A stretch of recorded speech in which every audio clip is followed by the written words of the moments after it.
ప్రజా TV Telugu news. ఈ నెల 22వ తేదీ శనివారం సాయంత్రం అలాగే ఆదివారం ఉదయం అకాల వర్షాలకు గాలి వానలకు కూడా మొత్తం 1045 హెక్టార్లలో 100 హెక్టార్లలో పంట అరటి, అలాగే దానిమ్మ, అలాగే మొక్కజొన్న, మామిడి ఇవన్నీ కూడా వేల ఎకరాలలో ఇవన్నీ కూడా నష్టపోవడం జరిగింది. అదే పనిగా ఎల్లనూరు, పుట్లూరు ఆ ప్రాంతాలలో కూడా అరటి విపరీతమైనటువంటి నష్టం అనేటువంటిది జరిగింది. అలాగే నీజాంపల్లి గ్రామంలో 2 రైతులు ఆత్మహత్యా ప్రయత్నం కూడా చేయడం జరిగింది. కారణం ఏమంటే ఆ రైతులు దాదాపు 10 ఎకరాలు లక్ష్మీనారాయణ, 9 ఎకరాలు చిన్నగంగప్ప కూడా అరటి పంట వేయడం జరిగింది. ₹1,00,000 అప్పులు చేసి సోమవారం మంగళవారం కూడా వ్యాపారస్తులు వస్తారు, పంటను కోత సందర్భానికి 2 రోజులు ముందుగానే పంట అంతా కూడా గాలి వానకు కూడా మొత్తం నష్టపోవడం అనేది జరిగింది.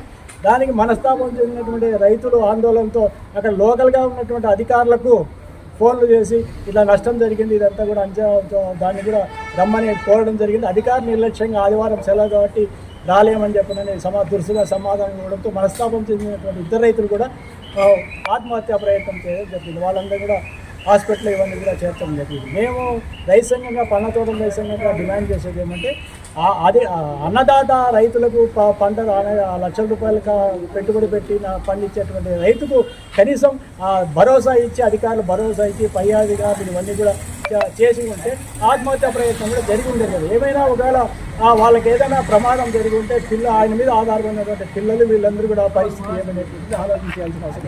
మేము డిమాండ్ చేస్తున్నాం 1540 ఎకరాల్లో నష్టపోయినటువంటి పంటకు ఎకరాకు ₹1,00,000 అరటి పంటకు కానీ దానిమ్మ పంటకు కానీ ₹1,00,000 చెల్లించాలి.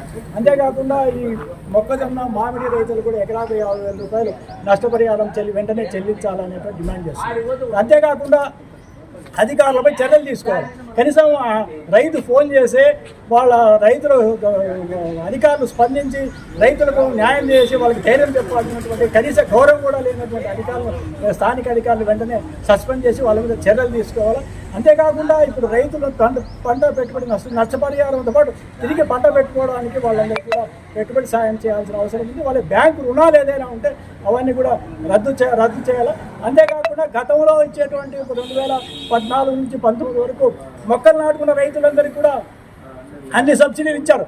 ఇవాళ సబ్సిడీలు ఆపేశారు. కానీ సబ్సిడీలు పునరుద్ధరించి వీళ్ళందరూ కూడా సబ్సిడీలు ఇవ్వాలి. అంతేకాకుండా అనంతపురం జిల్లాలో మేము హార్టికల్చర్ ఇది హబ్బుగా తయారు చేస్తామన్నారు. హార్టికల్చర్ హబ్బుగా తయారు చేయడం అంటే గాలి వానకు నష్టపోతే అధికారులు కానీ వాళ్ళందరూ కూడా స్పందించకపోవడం, రైతులను ఆదుకోకపోవడం అని మేము క్వశ్చన్ చేస్తున్నాం. చంద్రబాబు నాయుడు ఎలక్షన్లో ఆయన కొడుకు కుమారుడు కూడా నేను బాధ్యత తీసుకుని అనంతపురం జిల్లాను హార్టికల్చర్ హబ్బుగా తయారు చేస్తున్నాను. కాబట్టి వెంటనే ఫండ్స్ రిలీజ్ చేసి పోయిన సంవత్సరం 2024-25 సంబంధించి ₹10,50,00,000 కేటాయించి కేవలం ₹1.5 కోటి మాత్రమే వీటికి ఖర్చు పెట్టడం జరిగింది.